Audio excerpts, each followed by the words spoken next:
गरीब चाची के घर अमीर भतीजी लाई इफ्तारी। या अल्लाह, आज तो इस कमबख्त चूल्हे ने नाक में दम कर दिया है। ऐसा लग रहा है जैसे चूल्हा ना होकर धुएं की चिमनी हो। अपनी चाची को इस तरह से धुएं में परेशान देखकर जोया आकर कहती है, लाइए चाची माँ, आज हम आपको रोटियां बनाकर खिलाते हैं। अरे नहीं जोया, मैं बना लूंगी। मैं नहीं चाहती कि इस चूल्हे के धुएं से मेरी हूर सी भतीजी का चेहरा काला पड़े। इतने में जोया का चाचा अनवर सिर से पांव तक मिट्टी में सना हुआ घर लौट आता है। उसके हाथों में एक छोटी सी थैली थी जिससे चाशनी टपक रही थी। उफ, अरे थैली में से ये क्या टपक रहा है? अरे माफ करना बेगम, मैं तो भूल गया था। मैं जोया बिटिया के लिए उसके मनपसंद की रस भरी इमरती लाया हूँ। इमरती का नाम सुनते ही 24 साल की जोया किसी बच्चे की तरह उतावली जताते हुए बोली, क्या सचमुच चाचा जान, आप मेरी मनपसंद की इमरती लाए हैं? मेरे मुंह में तो पानी आने वाला था, मगर मैंने किसी तरह खुद को रोक लिया। हम सब साथ में इसे इफ्तार में खाएंगे। अरे नहीं बिटिया, मैं जरा सी ही इमरती लाया हूँ, तू खा ले। मुझे और तेरी चाची को मीठे से खास मोहब्बत नहीं है ना बेगम? जी बेशक। असल में इमरती खाने का मरियम और अनवर का भी बड़ा मन था, मगर दोनों अपना मन मार लेते हैं। बचपन की दुर्घटना में जोया के माता पिता स्वर्ग से धार गई, जिसके बाद से जोया के चाचा चाची ने उसे अपनी बेटी की तरह पाला पोसा। उसके प्यार में कोई कमी न हो, इसलिए दोनों ने खुद की अपनी औलाद भी नहीं की। अनवर की माली हालत कुछ ज्यादा खास अच्छी नहीं थी। बस उसके पुश्तों का छोड़ा गया सालों पुराना एक कमरे का कच्चा घर और खेती करने के लिए जमीन का एक छोटा सा हिस्सा, जिस पर थोड़ी बहुत खेती करके जैसे तैसे 2 वक्त की रोटी का गुजारा चल रहा था। या खुदा, कढ़ाई में जरा सी सब्जी है। खैर, नमक प्याज रोटी से ही इफ्तार कर लेंगे।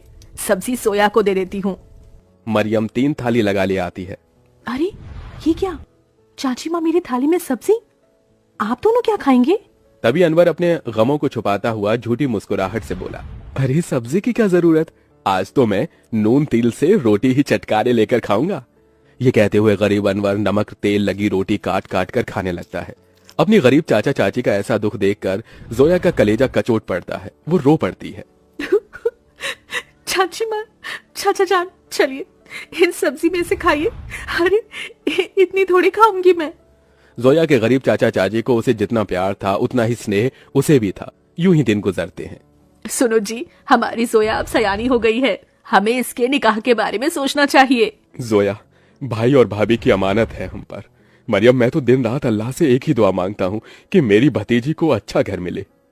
अनवर जोया के लिए रिश्ता ढूंढने लगता है, जो कि अमीर खानदान में हिना के बेटे से लग जाती है।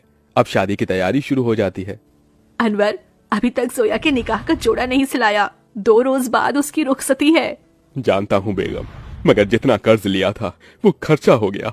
मैंने तुमसे एक बात भी छिपाई है, मैंने अपनी जमीन बेच दी। क्या जमीन बेच दी? उसी से तो फकत अभी तक हमारी रोजी रोटी चल रही थी। अब क्या करेंगे आगे? अल्लाह मियाँ बैठा है ना रोटी देने वाला मरियम, कुछ तो कर लूंगा। लेकिन जोया हमारी इकलौती भतीजी है, उसका निकाह अच्छे से घर में हो जाए ताकि मन में कोई मलाल ना हो। जोया के गरीब चाचा चाची उसकी शादी के लिए अपनी खेती बाड़ी बेचकर उसकी विदाई करते हैं।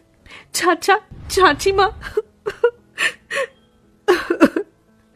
जा मेरी बच्ची, अल्लाह तुझे दोनों जहां की खुशियों और नेमतों से नवाजे। जोया अपने गरीब चाचा चाची के घर को छोड़कर अपने अमीर ससुराल में आ जाती है, जहां उसके सास ससुर नंद जेठानी से भरा पूरा परिवार मिलता है, जहां सास हिना उसका स्वागत करती है। माशाअल्लाह, कितनी खूबसूरत बीवी है हमारे मुराद की। एकदम सही फरमाया आपने अम्मी, भाई की तो किस्मत खुल गई। चलो देवरानी जी, हम तुम्हें तुम्हारा कमरा दिखाते हैं। जोया की जेठानी आलिया उसे कमरे में ले आती है, जो कि बहुत ही बड़ा और आलीशान था। वल्ला, इस कमरे से भी छोटा तो हमारे चाचा चाची माँ का घर था।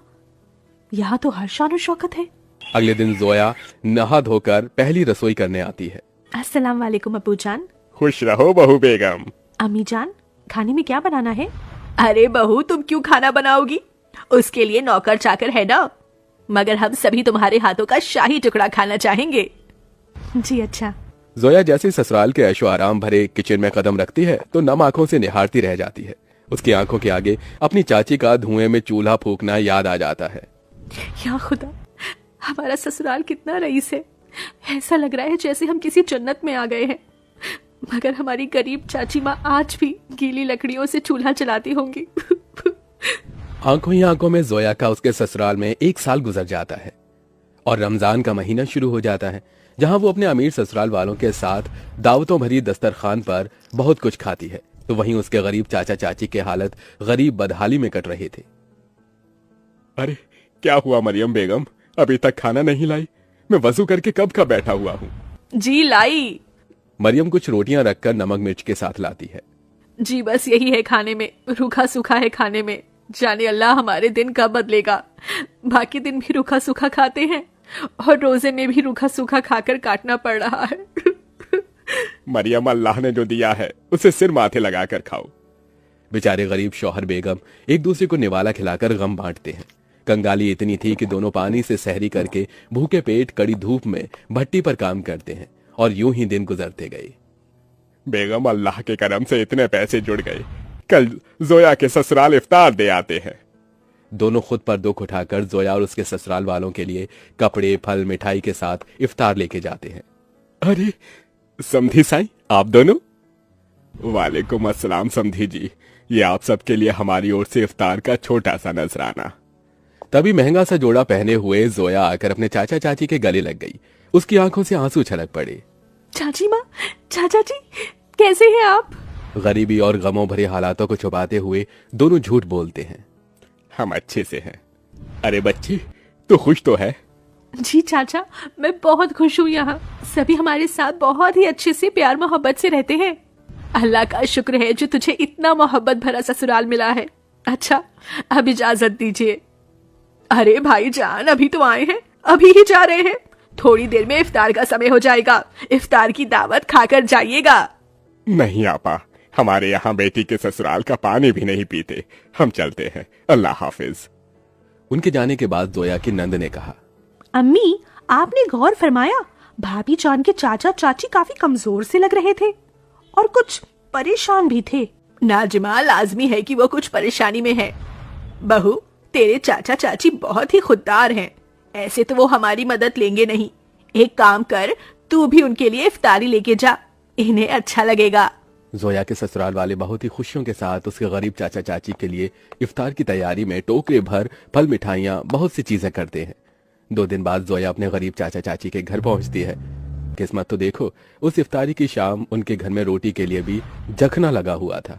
तभी कुछ लोग अलमारी, कुर्सी, फ्रिज, पलंग इत्यादि अंदर लाते हैं। ये सब किसका सामान उतरकर हमारे घर आ रहा है?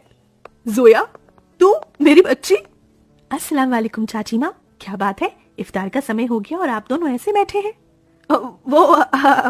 हम इफ्तार करने ही जा रहे थे। तो चलिए, मैं थाली लगाकर लाती हूँ। हम तीनों चाचा चाची भतीजी एक साथ इफ्तार करेंगे। जोया जैसे ही चूल्हे के पास जाकर देखती है तो सारे बर्तन खाली पड़े होते हैं। ये देखकर उसकी आंखों से आंसू गिरने लगते हैं। चाचा चाची, इस घर से मेरी रुखसती क्या हुई? आप दोनों ने मुझे इतना पराया कर दिया कि ये तक भी ना बताया कि आप दोनों किन हालातों से गुजर रहे हैं। मेरी बच्ची, इस घर में क्या तूने कम गमजादगी उठाई थी? चाचा चाची माँ, आप दोनों ने भी तो मेरे लिए कितनी कुर्बानी दी, कितनी मेहनत मशक्कत की और मुझे शहजादी जैसा पाला पोसा। अब मेरी बारी है। इसके बाद जोया खुद अपने हाथों से इफ्तार में बहुत कुछ बनाती है। इफ्तार की दावत देखकर उसके चाचा चाची पेट भरकर खाते हैं। आज एक अरसे बाद ऐसी इफ्तारी नसीब हुई है, वरना तो सालों से गरीबी में रूखे सूखे से रमजान के रोजे कट रहे थे। मैं यहाँ आप दोनों को सिर्फ इफ्तार देने नहीं आई, बल्कि ईद पर आपको मेरे यहाँ आना है और ये अम्मी अब्बू का हुक्म है। हम आएंगे बिटिया, जरूर आएंगे। जोया के गरीब चाचा चाची ईद के दिन उसके घर आते हैं, जहां उनका खूब स्वागत होता है और सभी साथ मिलजुल कर ईद मनाते हैं।